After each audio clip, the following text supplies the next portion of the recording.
আসসালামু আলাইকুম everyone, this is Farzana Ayesha. Welcome back to my another blog video. যেখান থেকে আমার ভিডিওটি দেখছেন, আশা করছি সবাই ভালো আছেন। আমিও আলহামদুলিল্লাহ ভালো আছি। আজকে সকাল সকালে একটা ভিডিও নিয়ে চলে আসছি, কারণ আজকে বেশ খুশি আছি আমরা, যেহেতু আজকে আমরা নানুর বাসায় যাব। আর আমরা সবাই সকাল সকাল বের হয়ে পড়েছি। আমি, ভাবি, সিদ্দিকা, আয়াত আর হচ্ছে আম্মু। আর তার মায়ের বাসায় সে না গেলে কি হয়। আর মেন কথা হচ্ছে, আম্মুকে ছাড়া আমরা কখনোই নানুর বাসায় যাইনি। সব সময় হচ্ছে আম্মুর সঙ্গে যাওয়া হয়। আমার কাছে এই গ্রামের রাস্তাগুলো দেখতে বেশ ভালো লাগে, যেহেতু আমাদের বাসা গ্রামে। আর আমার নানু বাড়িও হচ্ছে গ্রামের ভেতরেই। অনেক দিনই যাওয়া হয় না, প্রায় 2 বছর পর যাচ্ছি নানুর বাড়িতে। নানু বাড়ি মধুরহারি।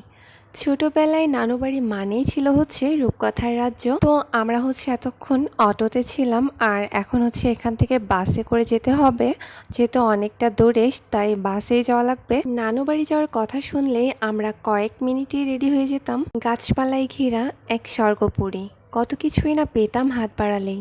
নানুদের উঠানে কলের কাছে হচ্ছে অনেক পেয়ারা গাছ ছিল। গাছগুলো ছোট হওয়াতে গাছে উঠে পেয়ারা পাড়া শিখেছিলাম। তখন অবশ্য অনেক ছোট ছিলাম, গাছগুলো ছোট ছিল। এখন অবশ্যই গাছে উঠতে পারি না। লম্বা লাঠির আঁকা দ্বিগুণ করে তাতে হচ্ছে রশি পেঁচিয়ে, তারপর হচ্ছে আমের ঢাল ফাঁসিয়ে কত আম পাড়া হতো। নানুদের পুকুর পাড়ে অনেক আম গাছ ছিল। নানুদের পুকুর পাড়ে হচ্ছে অনেক বড় একটা বড়ই গাছ ছিল, আর তাতে অনেক টক বড়ই ধরতো। আর গোসল করতে যেতাম তখন হচ্ছে সব ভাই বোন মিলে। আর আমার যারা গ্রামের বান্ধবীরা ছিল, তারা সবাই ছোটোবেলায় একসঙ্গে বড়ই পেড়ে পেড়ে খেতাম। কতই না মজা ছিল দিনগুলো। তারপরে হচ্ছে বাস থেকে নেমে আমরা একটা অটোতে উঠি, যেহেতু যেতে হবে। আম্মু অনেক কিছুই বাড়ি থেকে নিয়ে এসেছিল।